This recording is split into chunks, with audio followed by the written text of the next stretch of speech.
परंतु अचानक से कुछ ऐसी सिचुएशन बनती है जो हमारे पीस टाइम की थिंकिंग को झकझोर देती है। कहीं ना कहीं हमें कुछ और करने की आवश्यकता अचानक दिखाई पड़ने लगती है। अब डिफेंस सेक्टर मात्र नेसेसरी एक्सपेंडिचर नहीं रह गया है, बल्कि यह इकोनॉमिक इन्वेस्टमेंट की तरह देखा जा रहा है। अगर आप रक्षा मंत्रालय का बजट देखें, दुनिया के कई देशों की जीडीपी तक भी इतनी नहीं है। कई देशों की जीडीपी इतनी नहीं है। ऑपरेशन सिंदूर के दौरान जो हमने शौर्य दिखाया है हमारे सेना के जवानों ने, जो हमें डोमेस्टिक इक्विपमेंट की क्षमता का प्रदर्शन किया है, उसके बाद हमारे इंडिजिनस प्रोडक्ट्स की ग्लोबल डिमांड और बढ़ रही है। और मुझे जानकर काफ़ी सुखद अनुभूति होती है कि डीएडी प्रोएक्टिवली अपने आप को बेहतर बनाने की पूरी कोशिश कर रहा है। साथियों, अभी जब मैं यहाँ रहा था तो मेरे दिमाग में एक बात आई कि इस कॉन्फ्रेंस का नाम भले ही कंट्रोलर्स कॉन्फ्रेंस आपने रखा है, पर मुझे लगता है कि आपका माइंडसेट कंट्रोलर का नहीं होना चाहिए। आपका माइंडसेट ओपन और रिसेप्टिव होना चाहिए।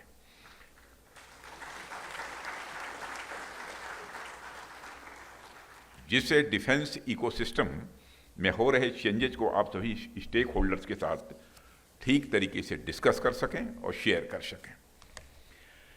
साथियों, आज जब मैं आपके बीच यहाँ हूँ तो मैं कहना चाहूँगा कि इस तरह के आयोजन हमें एक इंट्रोस्पेक्शन या सेल्फ एनालिसिस करने का भी अवसर देते हैं। इसमें हम सोच सकते हैं कि अब तक हमने क्या अच्छा किया है और आगे हमें क्या करना है। यह भी विचार करना है कि आगे और हमको कुछ रिफॉर्म्स करने की ज़रूरत है, तो वह रिफॉर्म्स क्या होनी चाहिए। आप सब भी शायद इस बात से हमारी सहमत होंगे कि जब हम सब मिलकर बैठते हैं तो अपनी बातें एक दूसरे के साथ शेयर करते हैं, तो उससे हमारी सोच और हमारे दृष्टिकोण का दायरा स्वाभाविक रूप से और अधिक वो व्यापक होता है। साथियों, मुझे ऐसा लगता है कि हमारे इस विभाग की जिम्मेदारी सिर्फ कागजों पर हिसाब किताब रखने तक ही सीमित नहीं है, बल्कि हमारे देश के सुरक्षा ढांचे का एक अहम हिस्सा भी है। और जब आप अपना काम ईमानदारी और एफिशिएंसी के साथ करते हैं तो उसका असर यहीं तक नहीं रहता है, इसका असर सीमा पर तैनात हमारे जवानों तक होता है। उन्हें भरोसा होता है कि उनके पीछे एक मजबूत व्यवस्था है, एक मजबूत सिस्टम है जो हर परिस्थिति में उनके साथ खड़ा रहेगा, उनका साथ देगा। साथियों, डिफेंस अकाउंट्स डिपार्टमेंट का नया मोटो ही मैं मानता हूं अपने में बहुत कुछ कहता है। अभी संस्थान का मोटो अलर्ट, एजाइल और एडेप्टिव है। ये वर्ड्स अपने आप में आपके वर्क कल्चर को दर्शाते हैं, या यूँ कहूँ कि एक प्रकार से आपके वर्क कल्चर के सार हैं, ये तत्व हैं। साथियों, आज मैं आपके सामने आ रहे चैलेंजेस, उनके सॉल्यूशन और अपॉर्चुनिटीज पर तो बात करूंगा ही, लेकिन उससे पहले मैं भारत के संदर्भ में अकाउंट्स के इतिहास की बातें भी आपसे कुछ करना चाहता हूं। आप सब अकाउंट डिपार्टमेंट से जुड़े हुए हैं, जाहिर सी बात है आपका अधिकांश काम स्प्रेडशीट्स या एक्सेल पर होता रहेगा, होता होगा, मैं ऐसा मानता हूं। अब तो कई सारी और नई टेक्नोलॉजीज भी आ गई हैं, मुझे बताने की आवश्यकता नहीं है, आप सब जानते ही हैं, जो कहीं ना कहीं आपके काम को आसान बनाती ही होंगी। लेकिन मैं आपकी यादों को थोड़ा सा पीछे ले जाना चाहता हूं। वैसे आपकी यादों को मुझे पीछे ले नहीं जाना चाहिए, लेकिन यह गुस्ताखी मैं पीछे ले जाने की कर रहा हूं। हमारे यहाँ अकाउंट्स को आमतौर पर बही खाता कहा जाता है, बोलचाल की भाषा में बही खाता कहते हैं। और आप में से जिन लोगों के परिवार में किसी ने कभी बिजनेस वगैरह किया होगा तो वह और अच्छी तरीके से इसे जानते होंगे। अगर किसी का बिजनेस से लेना देना नहीं रहा होगा, तब भी हम सब ने देखा है कि व्यापारियों के पास धागे से बंधी एक लाल रंग की डायरी होती थी और उसमें सारा हिसाब किताब लिखा रहता था। और कितने रुपये का माल आया, कितने रुपये का माल बेचा गया, किसने कितना बाकी लगाया और किसको कितना देना है, यह सारी चीज़ें उस लाल रंग की डायरी में लिखी रहती थी। और आपने देखा होगा कि प्राय पिक्चर वगैरह जो देखते होंगे तो उसमें कभी इस प्रकार की डायरी रखने वाले की जो फोटोग्राफ आती है, को बिल्कुल नीचे देखता हुआ और चश्मे से आंख ऊपर की तरफ।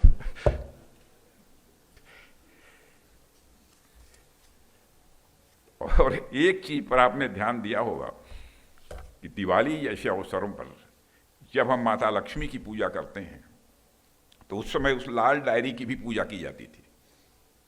और आज भी कुछ लोग लाल डायरी रखते हैं, भले ही कंप्यूटर का जमाना आ गया, सब कुछ हो गया, लेकिन लाल डायरी की एक अहमियत है, वो शुभ माना जाता है। यह अपने आप में कितनी बड़ी बात है। हमारे लिए अकाउंट्स सिर्फ कर्म ही नहीं है, बल्कि वो हमारे धर्म का हिस्सा है।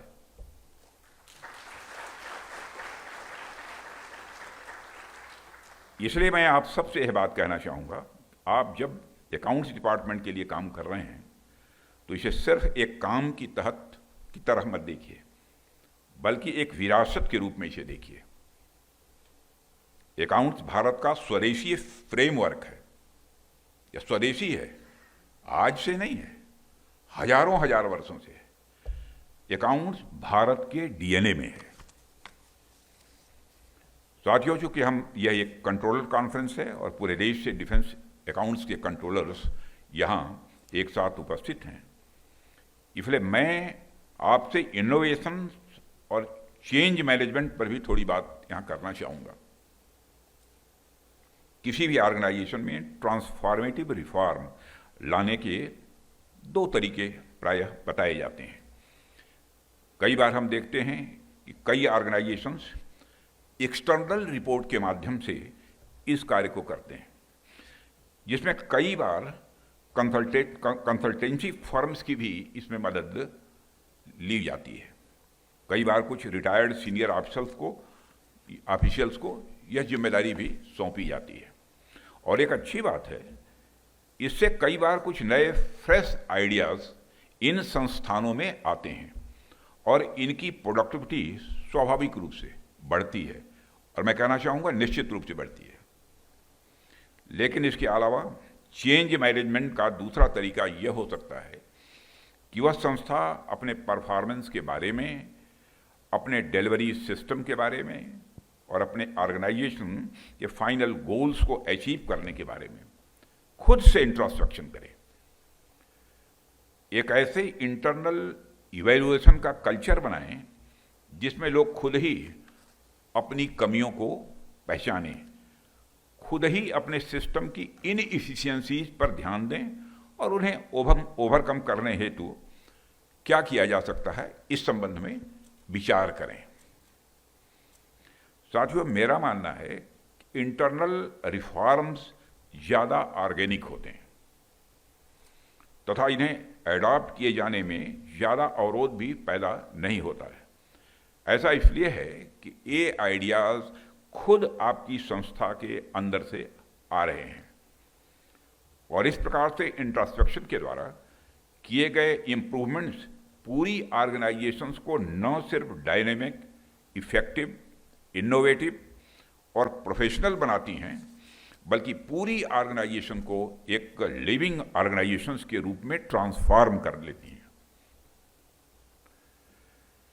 साथियों, आज डिफेंस सेक्टर में जो ट्रांसफॉर्मेटिव चेंजेज हो रहे हैं, थोड़े समय पहले तक ऐसा नहीं था। आज के नए चेंजेज बड़े डायनेमिक और अनसर्टेन भी हैं।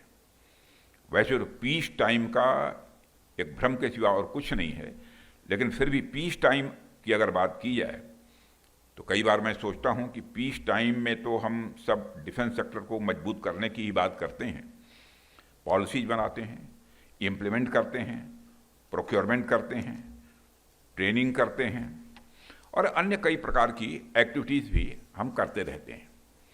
परंतु अचानक से कुछ ऐसी सिचुएशन बनती है जो हमारे पीस टाइम की थिंकिंग को झकझोर देती है। कहीं ना कहीं हमें कुछ और करने की आवश्यकता अचानक दिखाई पड़ने लगती है। इसे मैं आपको एक उदाहरण के साथ बतलाना चाहूँगा।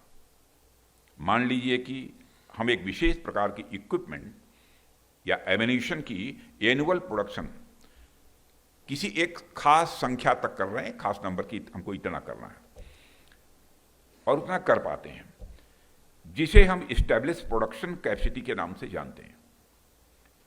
अब अचानक कोई ऐसी परिस्थिति आ जाए कि हमें इस इक्विपमेंट या एमिनेशन की ज़्यादा आवश्यकता पड़ जाए, तो उसकी उपलब्धता कैसे होगी? उसके लिए हमारे पास क्या प्लान होना चाहिए? ऐसी स्थिति में हमें क्या तैयारी रखनी चाहिए? इसके बारे में भी हमें पीस टाइम में ही विचार करना पड़ेगा। साथियों, फाइनेंशियल मैनेजमेंट के क्षेत्र में भी यह बात लागू होती है। नॉर्मल या रूटीन वर्क पीस टाइम की एक एक्टिविटी है, परंतु किसी अचानक आई सिचुएशन की वजह से अगर मैनेजमेंट या डिसीजंस मेकिंग में आवश्यक बदलाव लाना पड़े, तो उसके लिए हमारे पास क्या इनोवेटिव टेक्निक्स होंगे? इस पर भी हम सबको विचार करने की लगातार आवश्यकता है। साथियों, इसके पहले जब मैं आपके बीच आया था तो मैंने कहा था कि फाइनेंशियल मैनेजमेंट को आगे बढ़ाते हुए डिफेंस इकोनॉमिक्स के क्षेत्र में भी आप आगे कदम बढ़ाएं। और उसके पीछे कारण यही था कि आज भारत सहित पूरा विश्व रीअर्मामेंट के नए दौर से गुजर रहा है और अब इस क्षेत्र में काफ़ी कैपिटल इंटेंसिव इन्वेस्टमेंट भी किए जा रहे हैं। कुछ समय पहले तक तो डिफेंस सेक्टर में किए गए इन्वेस्टमेंट को ओवरऑल इकोनॉमी का हिस्सा तक भी नहीं माना जाता था।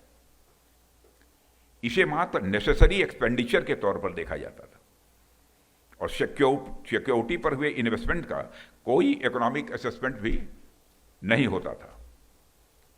लेकिन आज के दौर में जब रीअर्मामेंट और इससे रिलेटेड इन्वेस्टमेंट में तेजी से वृद्धि हो रही है, तब हमें डिफेंस इकोनॉमिक्स पर विशेष ध्यान देने की जरूरत है।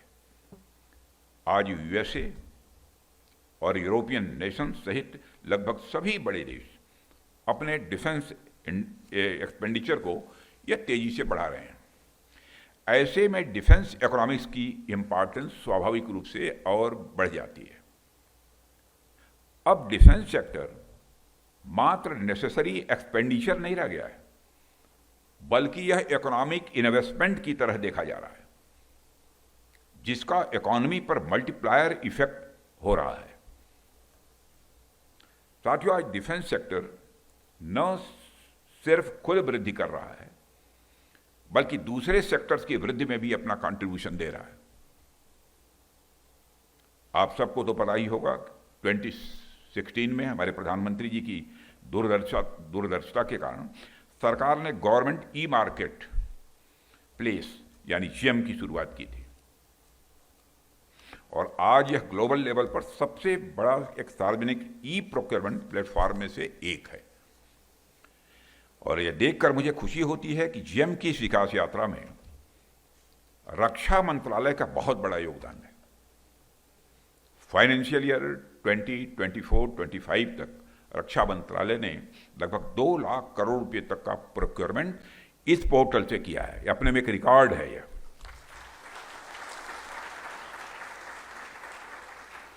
मैं यहां कॉम्पिटेंट फाइनेंशियल अथॉरिटीज और इंटीग्रेटेड फाइनेंशियल एडवाइजर्स समेत सभी स्टेक होल्डर से आग्रह करूंगा, आप सब इस जेम पोर्टल का मैक्सिमम यूटिलाइजेशन करें ताकि पब्लिक प्रोक्योरमेंट में ट्रांसपेरेंसी और प्रायोरिटी को और बढ़ाया जा सके तथा प्राइवेट सेक्टर का पार्टिसिपेशन हमारे प्रोक्योरमेंट प्रोसेस में और बढ़े।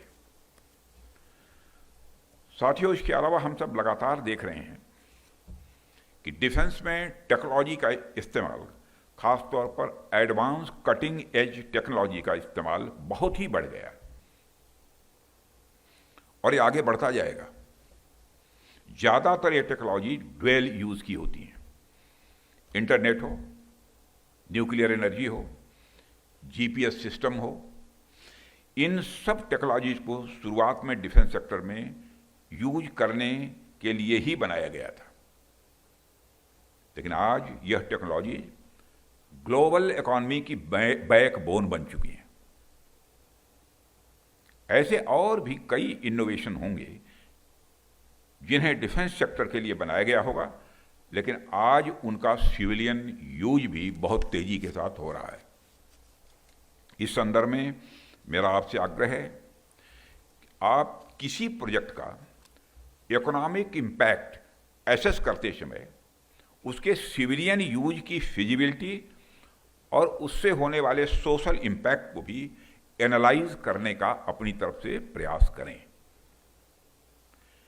विशेष रूप से रिसर्च एंड डेवलपमेंट प्रोजेक्ट्स के प्रपोजल्स का इकोनॉमिक असेसमेंट के साथ साथ आप सोशल असेसमेंट भी करें, इसका सोशल इम्पैक्ट कितना होता है। हमें यह भी देखना चाहिए कैसे ये प्रोजेक्ट्स आत्मनिर्भरता की दिशा में हमें आगे बढ़ाएंगे और इनका एम्प्लॉयमेंट जनरेशन पर क्या इम्पैक्ट होगा, क्या असर पड़ेगा। साथियों, माननीय प्रधानमंत्री जी के विजन के अनुसार अभी पिछली कैबिनेट में हमने रिसर्च, डेवलपमेंट एंड इनोवेशन यानी RDI स्कीम की भी एक नई शुरुआत की है। आप लोगों ने देखा होगा, लगभग सभी समाचार पत्रों के फ्रंट पेज पर यह न्यूज थी।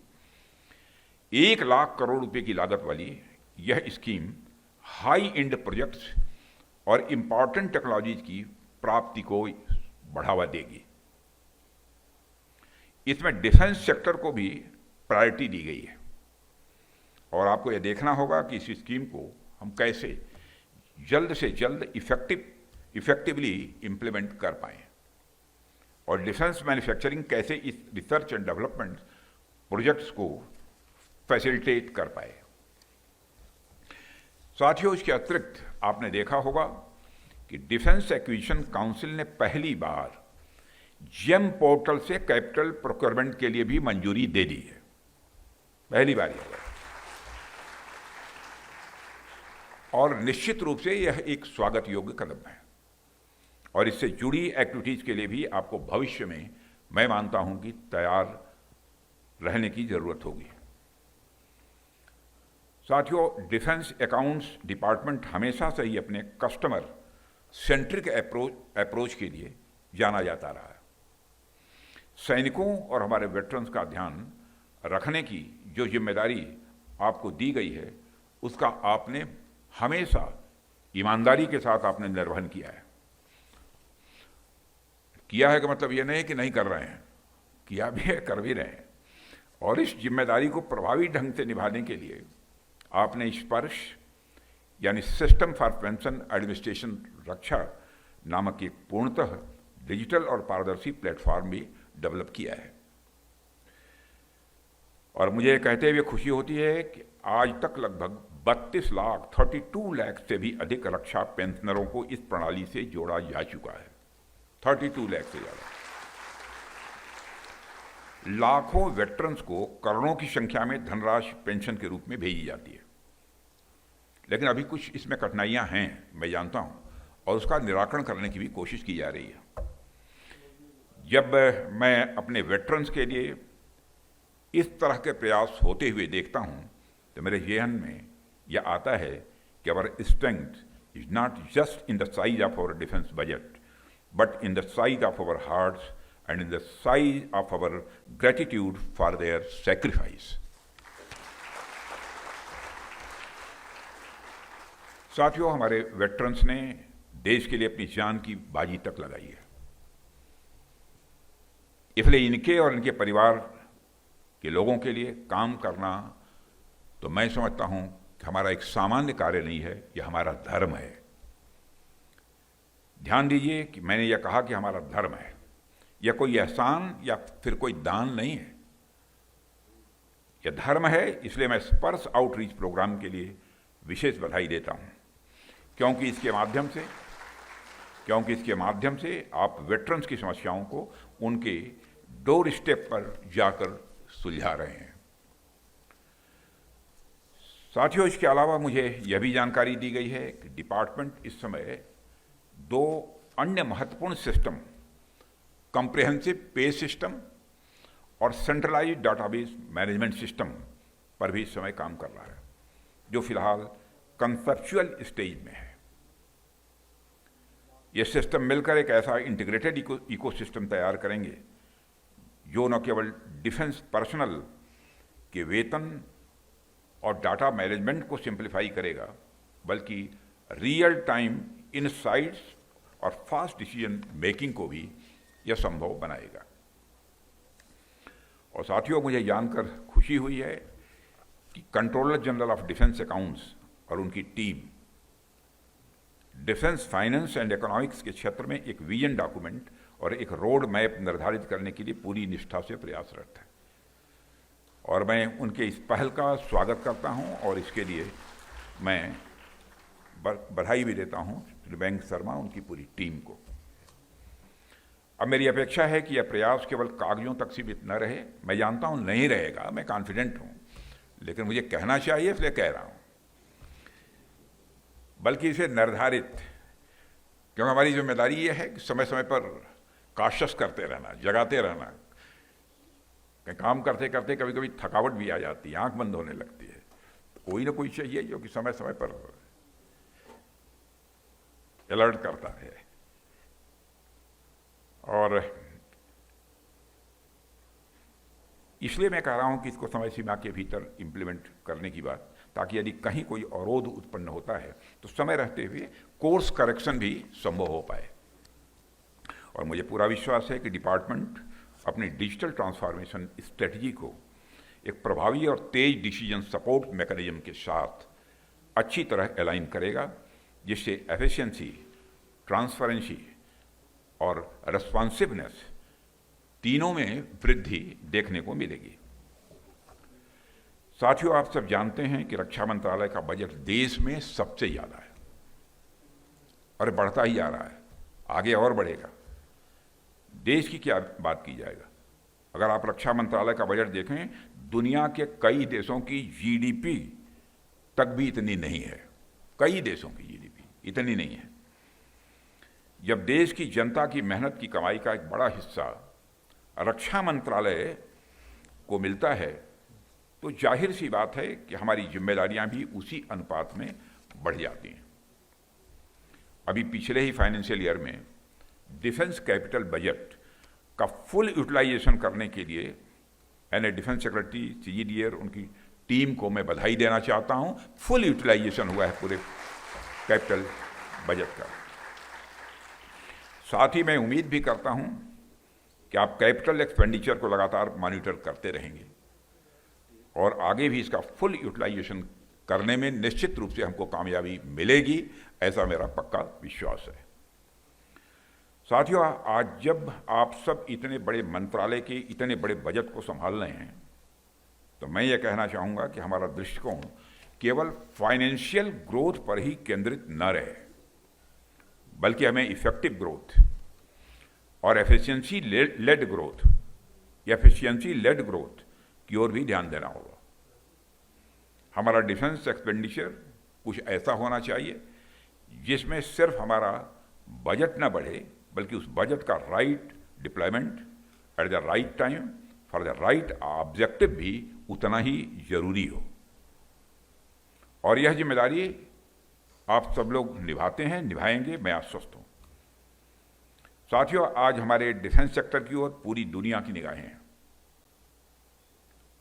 ऑपरेशन सिंदूर के दौरान जो हमने शौर्य दिखाया है हमारे सेना के जवानों ने, जो हमें डोमेस्टिक इक्विपमेंट की क्षमता का प्रदर्शन किया है, उसके बाद हमारे इंडिजिनस प्रोडक्ट की ग्लोबल डिमांड और बढ़ रही है।